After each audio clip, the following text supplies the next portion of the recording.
सोचिए, एक ऐसी दुनिया जहां हर तरफ शांति और सुरक्षा हो। इस सपने को हकीकत में बदलने की सबसे बड़ी जिम्मेदारी किसके कंधों पर है? जाहिर है, संयुक्त राष्ट्र पर।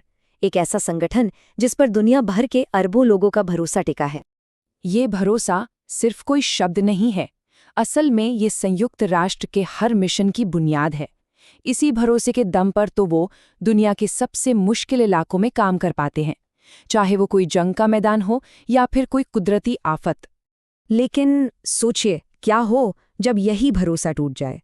जब जिन पर बचाने की जिम्मेदारी है वही नुकसान पहुंचाने लगे? जब यौन शोषण और दुर्व्यवहार जैसे संगीन इल्जाम सामने आते हैं, तो यूएन आखिर करता क्या है? चलिए आज इसी सवाल की गहराई में उतरते हैं।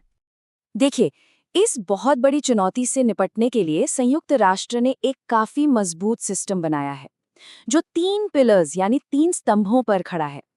इस पूरी चर्चा में हम एक-एक करके इन तीनों स्तंभों को समझेंगे और देखेंगे कि ये काम कैसे करते हैं। तो चलिए शुरुआत करते हैं पहले और सबसे जरूरी स्तंभ से, जांचकर्ता। इनका सिर्फ एक ही काम है, सच को सामने लाना, सारे तथ्यों को उजागर करना।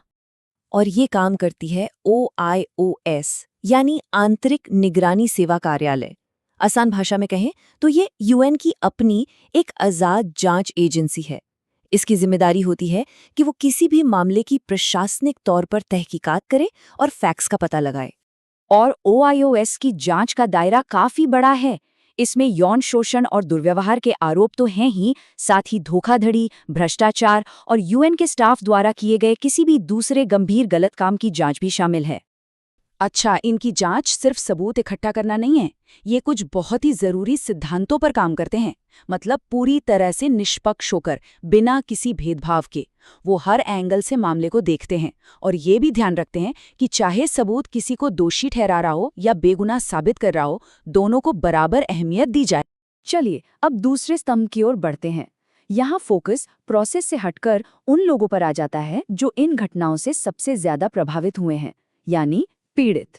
यहाँ पर OVHRA यानी पीड़ित अधिकार हिमायती का कार्यालय एक बहुत ही अहम भूमिका निभाता है। इसका मुख्य काम है पूरे यूएन सिस्टम में पीड़ितों के हक और उनके सम्मान की आवाज़ बनना, उनकी वकालत करना।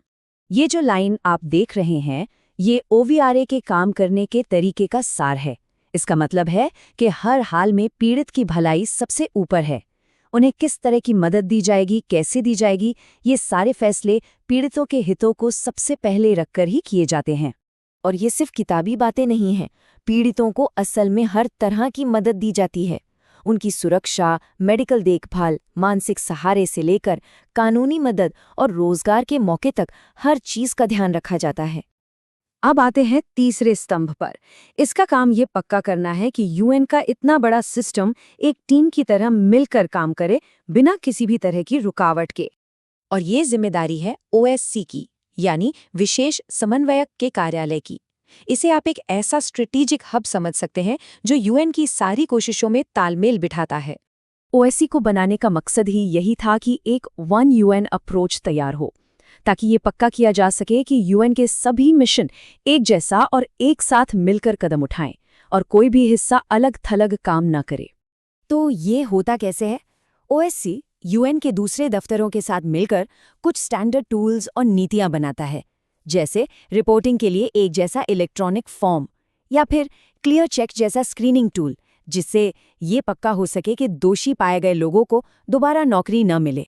और ये काम सिर्फ हेडक्वार्टर में नहीं होता, OS का असर जमीन पर भी दिखता है। वो अलग-अलग देशों में मिशन लीडर्स और टीमों के साथ मिलकर वहां के हिसाब से एक्शन प्लान पर काम करते हैं। और इतना ही नहीं, OSC अलग-अलग देशों की सरकारों के साथ भी तालमेल बिठाता है। ये डोनर ग्रुप से बात करता है, लीडरशिप की बैठकें करवाता है और सदस्य देशों के साथ कानूनी जानकारी साझा करता है, ताकि हर लेवल पर जवाबदेही तय की जा सके। तो चलिए इसे एक बार फिर से समझते हैं। पहला स्तंभ OIOS यानी हमारे इन्वेस्टिगेटर्स, दूसरा OVRA यानी पीड़ितों के वकील, और तीसरा OSC यानी वो टीम जो सबको एक साथ लेकर चलती है। ये तीनों अलग-अलग जरूर हैं, लेकिन एक दूसरे से जुड़े हुए हैं और साथ मिलकर एक मजबूत सिस्टम बनाते हैं। तो अब सवाल ये उठता है कि आखिर ये पूरा सिस्टम, ये इतना जटिल ढांचा, इतना जरूरी क्यों है? वजह सीधी है, ये सिस्टम सीधे सीधे संयुक्त राष्ट्र की साख से, उसकी विश्वसनीयता से जुड़ा है। अगर भरोसा और जवाबदेही नहीं होगी तो यूएन दुनिया भर में अपने मिशन को ठीक से पूरा नहीं कर पाएगा। ये सिस्टम उसी भरोसे को जिंदा रखने में मदद करता है। और यहीं से एक बड़ा सवाल खड़ा होता है।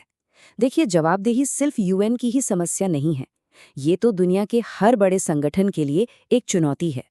तो क्या यूएन का ये 3 स्तंभों वाला मॉडल, यानी जांच, हिमायत और समन्वय, बाकी संस्थानों के लिए भी एक मिसाल, एक ब्लूप्रिंट बन सकता है?